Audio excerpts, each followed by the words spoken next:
सनी देव। आज हम आपको इस वीडियो में सनी की साढ़े साती अगर आप पर चल रही है तो इस कथा को जरूर सुनें और इसके दुष्प्रभाव से बचने के लिए भी यह कथा जरूर सुनें। और हाँ, लास्ट तक इस वीडियो को जरूर देखें, तभी आपको इसके परिणाम देखने को मिलेंगे। और हाँ, सच्ची श्रद्धा से अगर आप यह कहानी सुनोगे तो जरूर आपकी मनोकामना पूर्ण होगी। तो चलिए जानते हैं कथा के बारे में। एक बार की बात है, सभी नवग्रहों यथा सूर्य, चंद्र, मंगल, बुध, बृहस्पति, शुक्र, शनि, राहु और केतु में विवाद छिड़ गया कि इनमें सबसे बड़ा कौन है। सभी आपस में लड़ने लगे और कोई निर्णय न होने पर देवराज इंद्र के पास निर्णय कराने पहुँचे। इंद्रदेव घबरा गए और उन्होंने निर्णय करने में अपनी असमर्थता जताई, परंतु उन्होंने कहा कि इस समय पृथ्वी पर राजा विक्रमादित्य है, जो कि अति न्यायप्रिय है, वे ही इसका निर्णय कर सकते हैं। सभी ग्रह एक साथ राजा विक्रमादित्य के पास पहुँचे और अपना विवाद बताया, साथ ही निर्णय के लिए कहा। राजा विक्रमादित्य इस समस्या से चिंतित थे, क्योंकि वे जानते थे कि जिस किसी को भी छोटा बताया वही क्रोधित हो उठेगा। तब राजा को एक उपाय सूझा। उन्होंने स्वर्ण, रजत, कांस्य, पीतल, सीसा, रांगा, जस्ता, अभ्रक और लोह से 9 सिंहासन बनवाए और उन्हें इसी क्रम से रख दिया। फिर उन सबसे निवेदन किया कि आप सभी अपने अपने सिंहासन पर स्थान ग्रहण करें। जो भी अंतिम सिंहासन पर बैठेगा वही सबसे छोटा होगा। इसके अनुसार लोह सिंहासन सबसे बाद में होने के कारण शनिदेव सबसे बाद में बैठे, तो वही सबसे छोटे कहलाए। शनिदेव को लगा कि राजा ने ऐसा जानकर किया है और वह गुस्से में राजा से बोले, राजा तुम मुझे नहीं जानता। सूर्य एक राशि में 1 महीना, चंद्रमा 2.25 महीना 2 दिन, मंगल 1.5 महीना, बृहस्पति 13 महीने, वह बुध और शुक्र 1-1 महीने विचरण करते हैं, लेकिन मैं 2.5 से 7.5 साल तक रहता हूँ। बड़े बड़ों का मैंने विनाश किया है। श्री राम की साढ़े साती आई तो उन्हें वनवास हो गया। रावण की आई तो उसकी लंका को वानरों की सेना से हारना पड़ा। अब तुम सावधान रहना। ऐसा कहकर कुपित होते हुए शनिदेव वहाँ से चले गए।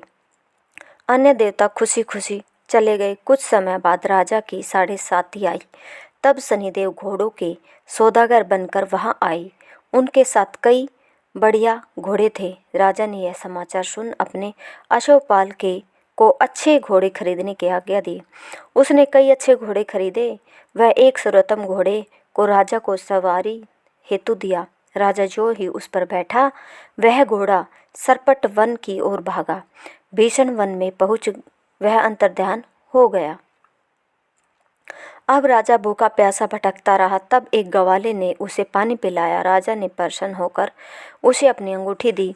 वह अंगूठी देकर राजा नगर को चल दिया और वहाँ अपना नाम उज्जैन निवासी वीका बताया।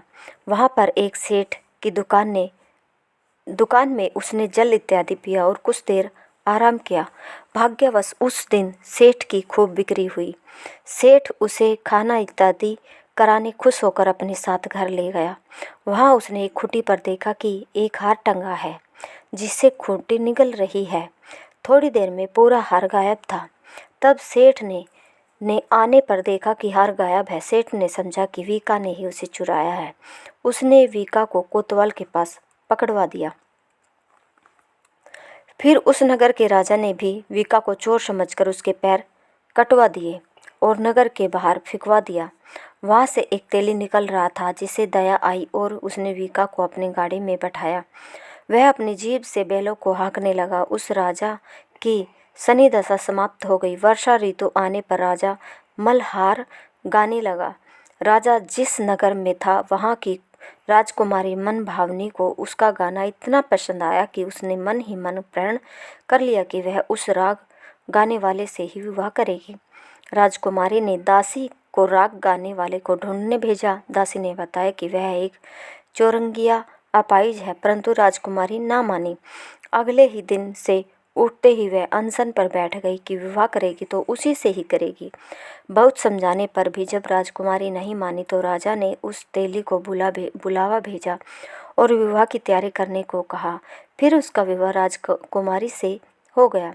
तब एक दिन सोते हुए स्वप्न में शनिदेव ने राजा से कहा, राजन, देखा तुमने मुझे छोटा बताकर कितना दुख झेला है। तब राजा ने उनसे क्षमा मांगी और प्रार्थना करते हुए कहा कि हे शनिदेव, जैसा दुख मुझे दिया किसी और को ना दे। शनिदेव मान गए और कहा कि जो मेरी कथा और व्रत कहेगा उसे मेरी दशा में कोई दुख नहीं होगा। जो भी व्यक्ति रोज मेरा ध्यान करेगा और चींटियों को आटा डालेगा उसकी सभी मनोकामनाएं पूर्ण होगी। और शनिदेव ने राजा को हाथ पैर वापिस कर दिए। प्रातः आँख खुलने पर राजकुमारी ने देखा तो वह आश्चर्यचकित हुई। विका ने उसे बताया कि वह उज्जैन का राजा विक्रमादित्य है। सभी अत्यंत प्रसन्न हुए। सेठ ने जब सुना तो वह राजा के पैरों पर गिरकर क्षमा मांगने लगा। राजा ने कहा कि वह तो शनिदेव का क्रोध था, इसमें किसी का कोई दोष नहीं। सेठ ने फिर भी निवेदन किया कि मुझे शांति तब ही मिलेगी जब आप मेरे घर चलकर भोजन करेंगे। सेठ ने अपने घर नाना प्रकार के व्यंजनों से राजा का सत्कार किया। साथ ही सबने देखा कि जो खूंटी हार निगल गई थी वही अब उसे उगल रही थी। सेठ ने अनेक मोहरे देकर राजा का धन्यवाद किया। सेठ ने राजा से अपनी कन्या श्री कंवरी से विवाह करने का निवेदन किया। राजा ने सहर्ष स्वीकार कर लिया। कुछ समय बाद राजा अपनी दोनों रानियों मनभावनी और श्री कंवरी को सभी उपहार सहित लेकर उज्जैन नगरी को चले। वहाँ राजा के राजवासियों ने सीमा पर खूब आदर सत्कार किया।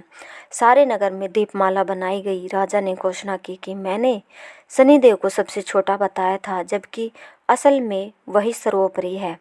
तब से सारे राज्य में शनिदेव की पूजा और कथा नियमित होने लगी। सारी प्रजा खुशी और आनंद के साथ जीवन बिताने लगी। जो भी कोई शनिदेव की इस कथा को सुनता या पढ़ता है उसके सारे दुख दूर हो जाते हैं। व्रत के दिन इस कथा को अवश्य पढ़ना चाहिए। अगर आपको हमारी यह वीडियो पसंद आई हो तो प्लीज़ हमारे चैनल को लाइक सब्सक्राइब जरूर करें। धन्यवाद।